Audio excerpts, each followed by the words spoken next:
Indian car market को समझना ना रेगिस्तान में पानी ढूंढने के बराबर है।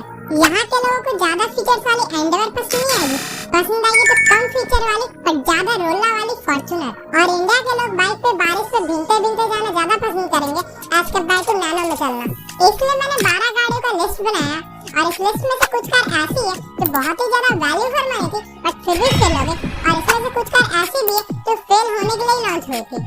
और हर गाड़ी को मैं 1 से 10 तक की फेलियर रेटिंग भी दूंगा, जिसमें जो नंबर 1 से जितना ज्यादा क्लोज होगा उसका मतलब मेरे को उतना अच्छा लगा उस गाड़ी के फेल होने पे, और जो नंबर 10 से जितना ज्यादा क्लोज होगा उसका मतलब मेरे को उतना ही बुरा लगा उस गाड़ी के फेल होने पे। तो चलिए शुरू करते हैं।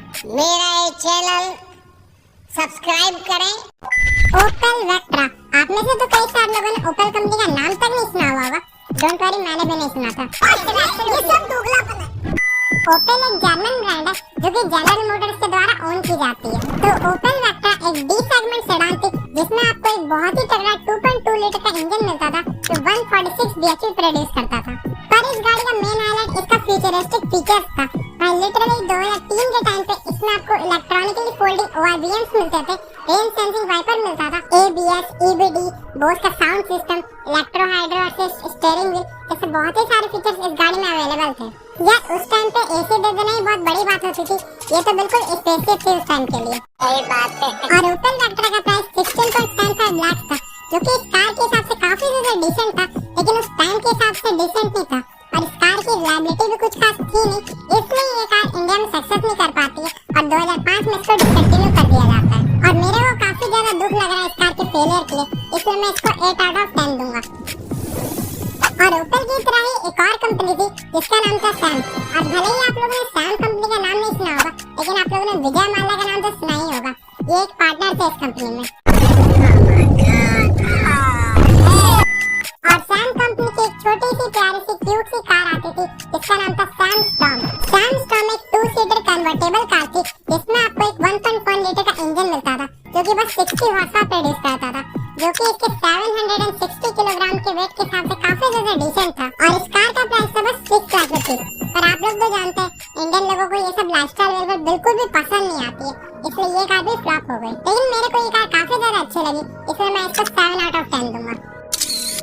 बलेनो अल्टूरा, तो ये बात तब की है जब बलेनो एक सेडान हुआ करती थी। और आपको अगर ये सेडान वाली बलेनो के बारे में और जानना है तो आप मेरी ये वाली वीडियो देख सकते हो। बलेनो अल्टूरा एक स्टेशन वैगन थी जिसमें आपको काफी डिफरेंट अमाउंट का पावर मिलता था और काफी सारे फीचर्स मिलते थे, जैसे AC हो गया, पावर विंडो हो गया, CD प्लेयर वाला म्यूजिक सिस्टम हो गया और अलाइवल्स हो गया। और क्योंकि ये एक स्टेशन वैगन थी इसलिए प्रैक्टिकलिटी भी काफी मस्त थी। और इसी के साथ इसका प्राइस भी 9 लाख रुपया था, जो कि इस कार के हिसाब से तो काफी डिसेंट था। बट उस टाइम पे कोई भी आदमी एक मारुति के लिए 9 लाख रुपया नहीं देना चाहता था। 150 रुपया देगा, इसलिए ये कार कुछ अच्छा परफॉर्म नहीं करती है और 2007 में इसको डिसकंटिन्यू कर दिया जाता है। 6 आउट ऑफ 10। होंडा सिविक, भाई इस कार का हर जनरेशन बाहर की कंट्री में काफी ज्यादा फेमस रहा और बाहर के लोग तो इसको मस्त लैपटॉप लेके मॉडिफाई कराते हैं, बस इंडिया वाले लोगों ने इस कार को भाव नहीं दिया। होंडा सिविक इंडिया में 2006 से आ गई थी और इस कार का 10th जनरेशन, जो कि इसका इंडिया में लास्ट जनरेशन भी था, वो 2019 में लॉन्च हुआ था। इस कार में आपको एक 1.8 लीटर का पेट्रोल इंजन मिलता था जो कि 140 हॉर्स पावर प्रोड्यूस करता था और इसमें कोई मैनुअल का ऑप्शन नहीं था। इस कार का फीचर्स और कंफर्ट बिल्कुल ही टॉप नॉच था और इस कार का लुक तो बिल्कुल ही सेक्सी थे। और क्योंकि एक होंडा है इसलिए इसका रिलायबिलिटी भी काफी ज्यादा मस्त था और इसका प्राइस भी काफी ज्यादा डिसेंट था, 22 लाख का। तो आखिर ये कार फेल क्यों हुई? ये कार फेल इसलिए हुई क्योंकि 2019 के टाइम पे इंडियन और SUV का प्यार काफी ज्यादा बढ़ने लग गया था और हर आदमी उस टाइम पे 22 लाख रुपए में एक SUV लेना ज्यादा पसंद करता था एज कम्पेयर टू सेडान लेना, इसलिए ये कार फेल हो गई। और मैं इसको 9 आउट ऑफ 10 दूंगा क्योंकि मेरे को इस कार का लुक काफी ज्यादा प्यारा लगता है। अब हम लोग हमारे अपनी देसी टैंक के बारे में बात करते हैं, टाटा हेक्सा।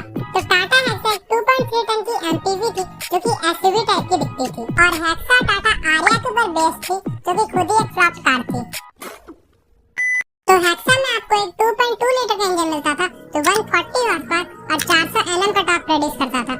और हेक्सा के जितने भी कॉम्पिटिटर्स थे जैसे कि इनोवा और XUV 500 वगैरह, उससे ज्यादा फीचर्स आते थे हेक्सा में। और टाटा हेक्सा 13 से 20 लाख रुपए के प्राइस के अंदर आ जाती थी और ये प्राइस इसके लिए काफी ज्यादा डिसेंट था। और भाई लोग ये कार फेल इसलिए हुई क्योंकि इस कार का कंपटीशन था टोयोटा इनोवा। और आप लोग सब तो जानते ही हैं टोयोटा के पास ऐसी जादुई पावर है जिसमें इनकी गाड़ी में कम फीचर्स होंगे और इनकी गाड़ियां ओवर प्राइस भी होगी, फिर भी सेल सबसे ज्यादा इन्हीं की गाड़ी होगी। और यही हुआ भी, जहां हेक्सा के हर साल 15 से 20 हजार यूनिट ही बिकते थे मात्र, वहीं इनोवा के हर साल 70 से 75 हजार यूनिट बिकते थे।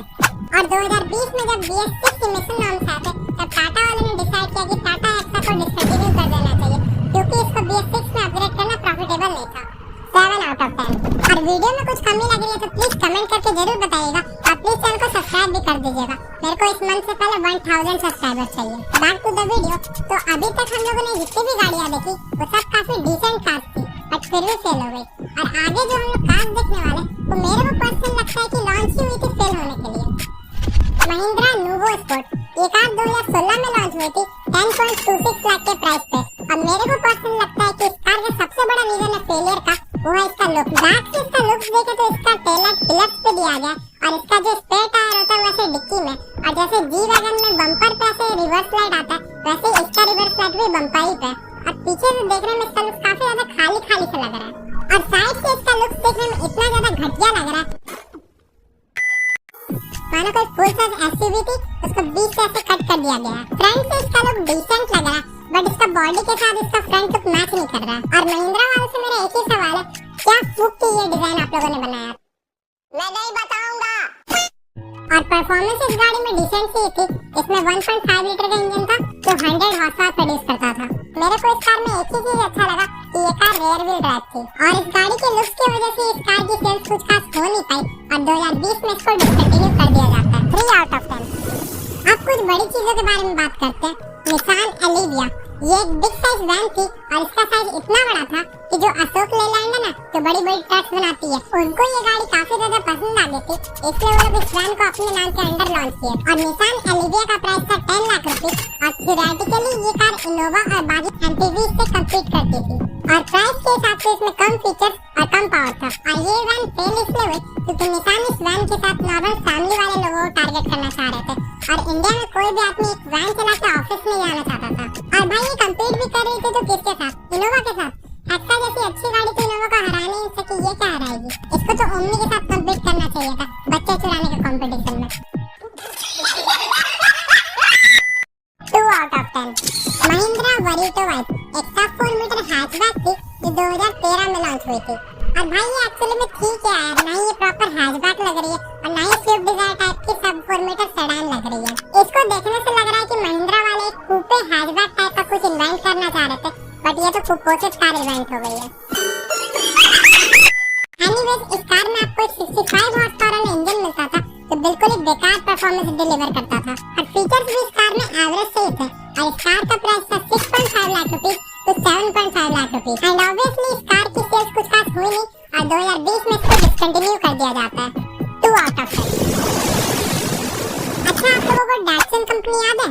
ये निसान का एक सब ब्रांड था, और इंडिया में इन लोगों ने पूरे अपने लाइफ टाइम में बस 3 गाड़ियां लॉन्च की थी, डैटसन गो प्लस और डैटसन रेडी गो और रेडी को एक हैचबैक थी, और रेडी गो प्लस भी एक हैचबैक ही थी, बस उसको खींच के 7 सीटर बना दिया गया। तो आइए इनकी ब्रांड का इस फेलियर का सबसे बड़ा रीजन जानते हैं। तो सबसे पहला रीजन तो भाई इनकी गाड़ियों का बिल्ड क्वालिटी था।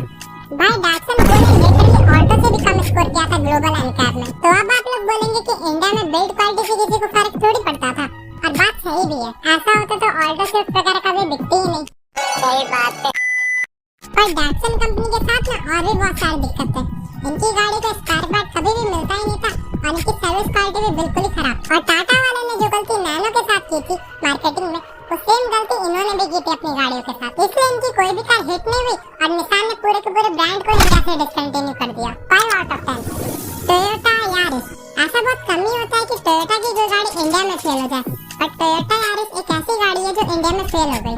यारिस बाकी की टोयोटा की गाड़ियों जैसी नहीं थी, जिसमें आपको कम फीचर्स मिलेंगे, और सेगमेंट में सबसे ओवर प्राइस गाड़ी भी वही रहेगी। टोयोटा यारिस एक सेडान थी, जिसमें आपको डिसेंट अमाउंट के फीचर्स मिलते थे, बट सेफ्टी फीचर्स इस गाड़ी में बहुत ही सारे थे। जैसे इसके बेस मॉडल से ही आपको 7 एयरबैग्स मिलते थे, और बाकी जितने भी सेफ्टी फीचर्स होते हैं ना, जैसे कि lane keep assist, stability control, ABS, वो सब इसमें आते थे।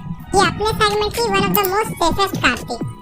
यारिस में आपको एक 1.5 लीटर का पेट्रोल इंजन मिलता था, और कोई भी डीजल का ऑप्शन नहीं था, और इसका petrol engine 105 horse power generate करता था, इसकी वजह से ये गाड़ी अपने सेगमेंट की सबसे स्लोवेस्ट कार थी। और बाकी क्योंकि ये टोयोटा है इसलिए रिलायबिलिटी तो इस गाड़ी की मस्ती थी। और इस गाड़ी का फेलियर का रीजन ये है कि ये गाड़ी कंपीट करी थी होंडा सिटी से और Hyundai वर्ना से। और जैसे फॉर्च्यूनर का अपने सेगमेंट में दबदबा और रोल है, वैसे इन दोनों गाड़ियों का भी अपना सेगमेंट में दबदबा और रोल है। इसलिए यारिस इन दोनों गाड़ियों से कंपीट नहीं कर पाई और 2020 में इसको टोयोटा वालों ने डिसकंटिन्यू कर दिया। 5 आउट ऑफ 10। रेनॉल्ट कैप्चर एक बहुत ही ज्यादा खूबसूरत और दमदार रोड प्रेजेंट वाली गाड़ी थी।